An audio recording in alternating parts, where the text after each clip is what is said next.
Hello lovely people, I'm glad to announce to all 170 of you that the antique death lamps, link in the description of course, haven't killed me yet. Although, if you watched that last video, you'll know that that could change at any moment. I'm just gonna hesitantly touch it now to prove they're not electrified. There you go, still alive. Oh, and look at that! I found that elusive knot I lost at the end of the last episode. Lovely. To prevent you lot waiting longer for a man cave update than my ex-wife Debbie did for her divorce settlement, spoiler alert, she's still waiting. Order, Mr. Fixin. I took the generous decision of making a little VT to show you lot a couple of bits you missed out on. To do this, I'm going to use my arse. What? No, not that arse, you bloody perverts. Get your minds out of the gutter. This arse. This is my aerial reconnaissance and surveillance equipment. Or, as normal people call it, the DJI Mavic Mini drone. Welcome back to Fixin Rusty Stuff, where I'll fix it till it's broken and tell the owner I found it like that. I am about as knowledgeable as a caged hamster, and these videos are not how-tos. The Mavic Mini 1 is the OG of small drones. Most serious drone users would consider the Mini 1 to be as vintage as my Uncle Bob's old Playboy stash. Huh? To give you an idea of how outdated the Mini 1 is, the Mavic Mini 4 was released over a year ago. In the drone world, this thing is a dinosaur's granddad. But just because it's ancient, it don't mean it won't do the job. Hopefully. Being under 250 grams, it can be flown closer than 50 metres to people and property. But definitely not for spying on your neighbour Sandra's private habits. If you're watching Sandra, I swear I was just checking the brickwork and I didn't see anything. Care must be taken when flown by particularly bad pilots like me, as if it goes AWOL, it could turn from an arse into a rotor spinning electrified frisbee of doom. Today we're going to use this airborne bathroom snooper to have a butcher's at the man cave roof, which I bodged together a while back. Now I would have documented the whole roof bodging process, but it was such a mammoth bodgeathon that it required all my bodging powers and the channeling of every ounce of bodgentration. So documenting the process, like Louis Theroux visiting a whorehouse, wasn't exactly at the top of my list of priorities. Before an arse-assisted tour of this monstrosity that I call a roof, we're going to do some more bodging. We're going to finish the flashing while displaying some entirely unsafe and incorrect cutting practices, with some quite frankly hideous angle grinder work thrown in for good measure. Oh, and let's not forget the rum-based errors. If you're here to learn how not to install a metal roof, congratulations, you've come to the right place. By the end of this episode, I'll have shown you every error in the book and probably invented a few new ones. So in episode 2, I put my wood on the man cave, and I don't mean I stood on the ladder with a stiffy, I mean it finally got a roof.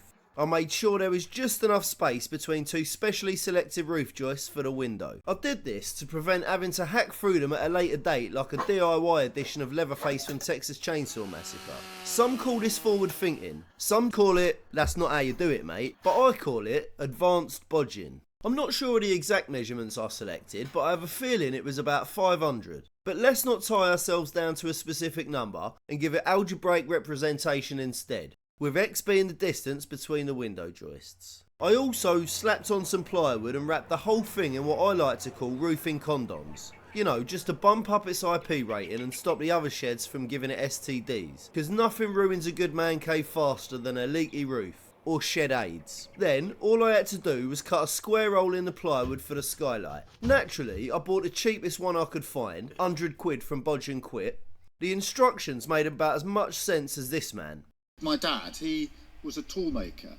But that could be down to the fact that my knowledge of any roofing methods or practices is equal to that of a goldfish. The only thing that I appeared to care about here was that the hole was roughly big enough for the window to squeeze in. So I literally just hacked a hole and chucked the window in like I was tossing a hoopla at the fair. Now I vaguely remember the instructions implying you needed space for battens or something like that, but I treat instructions more like gentle suggestions. Plus, when they're about as clear as a nuclear physics textbook translated from Russian by a drunk chimpanzee, the only solution is to rely on pure, unfiltered bodgentration. Eagle-eyed viewers might have been able to deduce that I actually haven't screwed this window into anything. The only thing holding it in is, well, gravity. So I'd say there's at least a 50% chance that it could fly away like a cheap toupee in a strong wind. So today we're going to try and prevent it from becoming airborne. Let me be clear, this is a complete and utter bodge and definitely not the right way, so no need to call me a massive in the comments unless it will definitely make you feel better. At least the window is now secured by more than a hope and a prayer. Let's hope the fixing gods have blessed me with this bodge. Now, as mentioned, I already smashed out most of the roof in a mammoth roofing bodge-a-thon, but this is the point where I either got bored, ran out of steam, or ran out of daylight. I can't quite remember, but as you can see, there's still some work to be done. As for this missing piece of roof joist, well, it's got a matching twin on the other side, so at least it's a symmetrical fuck-up. But the less said about that mistake, the better. Let's just call it an RBE of epic proportions and move on. Anyway, it's an easy fix in 4 simple steps. 1. Cut. 2. Screw. 3. Paint. And 4. Cover it up and deny there was ever a problem. Which brings me to the flashing. I suspect installing the flashing will be about as easy as living with my ex-wife. And for those that don't know Debbie, that means not f***ing easy. Here is the last piece of flashing. It's 3 meters and we need about 500mm for each side. So let's use our electrical disc rotator to get it halved.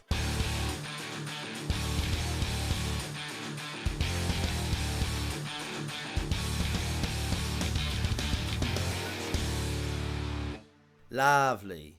If you're blind, bloody hell, that cut is terrible, even by my standards. My only excuse is that I couldn't see fuck all through the eye protection. Let's call it a practice cut. Both of these ends are going to be hacked down after I've thrown a tape measure at the roof anyway. The aim here is to slide each piece up inside the existing flashing and wrap the other end around the back, like some kind of corrugated roof origami. Let's give it a builder's tattoo to mark the appropriate size. What do you reckon? Cut off the drip bead and tape at the end to give ourselves a fighting chance? Yeah, why not?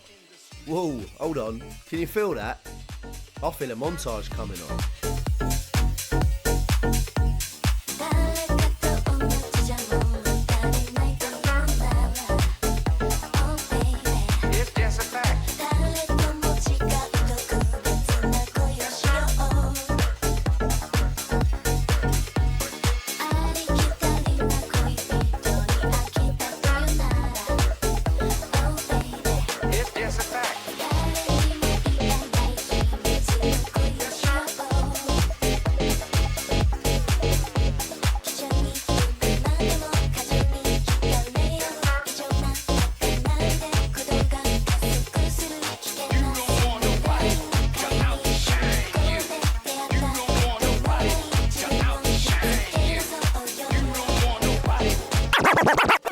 Bloody hell, that was hectic. Once I'd amateurly fashioned a couple of tapered ends, it was time for the slightly more advanced arse end of the roof origami. I've summarised the whole process in a few basic steps. First, cut it incorrectly.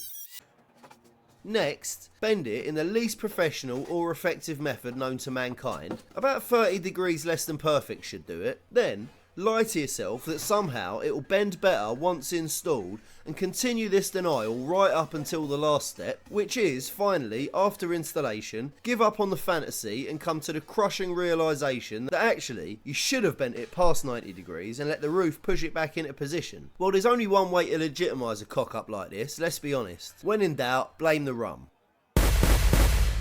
And now, time for a very brief intermission while you click the like and subscribe buttons and watch a video of a man shot blasting a gas pipe for a weld inspection.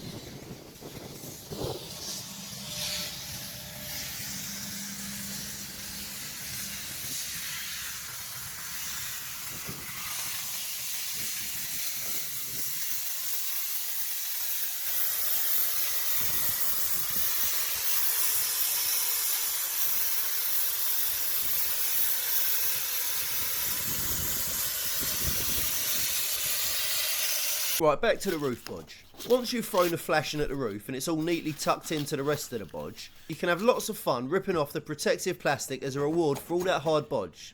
Hard work. Best to do this before screwing it in, or you'll end up picking at it like a dog with a fresh scab for days. Time for some precision drilling. So like a true professional, select a variety of random spots to drill for screws. Bring out Big Daddy, the drill you filthy animals, let him do his thing, and lastly, throw on some nipple caps to give this mess a sliver of dignity.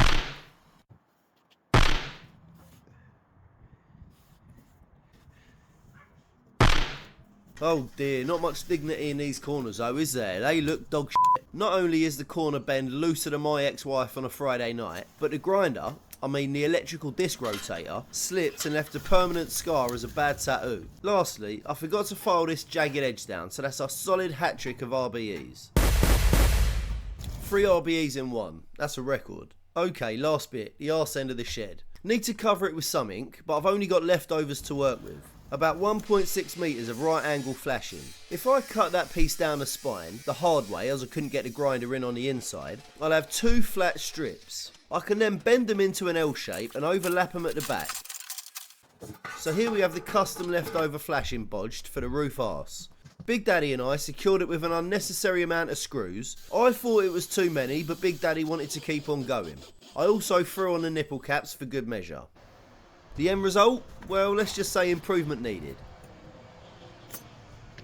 Okay, lovely people, it's time to take my arse on an aerial joyride for some fancy cinematic pans of the finished disaster. I mean, finished beautiful box profile roof. FRS1 to tower, request permission to go airborne. Tower to FRS1, you are cleared for takeoff, over.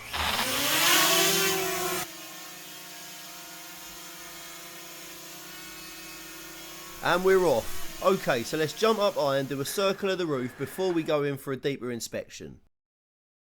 It took 4 3.6 by 1 metre sheets to cover the roof, and this was a lot harder than it sounds. Next time you see a roofer, give them a tip of your top hat because that job is underrated. Roofers, we salute you. Well, it looks alright from here. I mean, while not all the screws hit the joists, at least they're relatively in line, which I'll take as a win. It's important not to let distance fool you here. There are a lot of errors, but before we do a dive bomb into the RBEs, take a guess at how many we'll find and give yourself a pat on the back if you get it right. Let's zoom out a bit. Now, I'm normally not jealous on size, but my neighbours' gardens are an exception. As you can see, mine's tiny. And I've got a small garden too. This shed takes up about 40% of the garden footprint, so next time you're moaning about mowing your lawn, stop and take a moment of pity on me for not even having enough garden for a lawn. We'll start at the arse, looking at the sheeting and flashing. So, RBE number 1, the end roofing sheet isn't flat on the overlap. Possibly not lined up correctly, or maybe a dead bird stuck in there. We'll probably never know. RBE number 2, the modified home bodged arse flashing is bent as a 9-bob note. Why? Well, because the approach was as nonchalant as it was chaotic. This is the kind of bodging that says good enough, but really means the person who installed me was a lazy prick. I overlapped the roofing sheets by at least one box profile section, and sealed all the overlaps. Yeah, weirdly, I followed the instructions for once, but not much use as it still didn't quite work out. Let's hope the IP rating ain't compromised, it will be raining indoors in a couple of months. Right, what else we got? Oh look, bonus error, fan hole cut too big. Lovely, we'll add it to the list. As shown, trusty nipple caps sitting on the hex head timber screws attempt to prop up the failing aesthetics, but to be honest, it felt like putting lipstick on a pig at this point. Yeah, definitely overdone it on the arse flashing screws. I blame Big Daddy, who got overexcited, but not quite bad enough to be a rum-based error. Moving on, let's take a look at this corner. Okay, rum-based error number 4. Now, I don't often say this, but as you can see, I had difficulty getting it in. Whoa, too far. Come back here. I got to a point where I'd wedged it in so far that it wouldn't come out, and I was a bit too enthusiastic with the 4x2 that was encouraging it into place. Oh, rum-based error number 1 is so offensively hideous that I just can't stop looking at it. It's almost hypnotic. Behold, 3 sheets on the overlap instead of 2. I blame the window bodge incident, which we'll take a look at now. Well, it's clear that the skylight window bodge doesn't quite look right. The asymmetry and sitting water are a dead giveaway. It seems like the roof pitch isn't quite enough. I lost the paper instructions, but the online manual doesn't mention a minimum roof pitch. Let's just say this error involves a cut too big and the attempted repair by bodging an extra slice of roofing sheet in there. Now, I know that this looks rough as an East End brass after a double night shift, but I did seal the gaps with Sikaflex, and apart from the dodgy aesthetics, it seems to be watertight. Well, more watertight than Keir Starmer's dodgy donations explanation, which admittedly is a pretty low bar. Okay, you pan around the window and we'll take a look at the side flashing.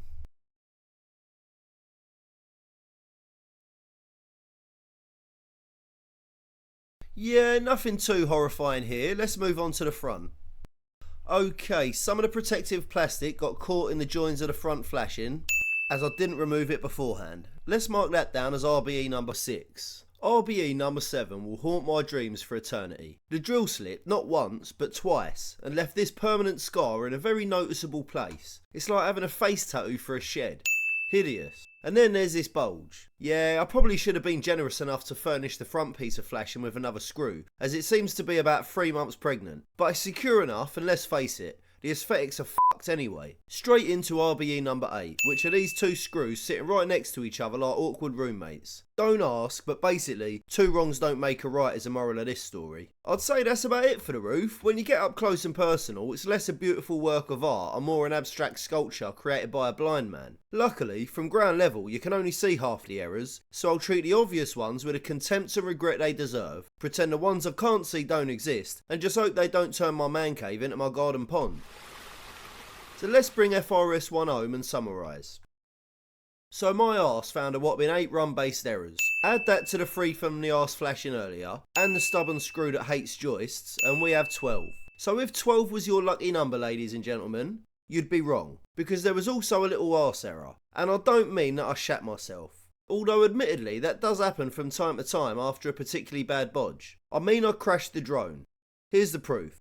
Don't worry, no arses were hurt in the making of this VT, but give yourself a big old Fixin Rusty Stuff pat on the back if you guessed, unlucky for some, number 13. So the roof was by far the hardest part of building the shed to man cave adventure. I mean, it's easy if you don't mind it looking shit or leaking, but you got to pay proper homage to the bodging gods if you want an IP rated watertight job.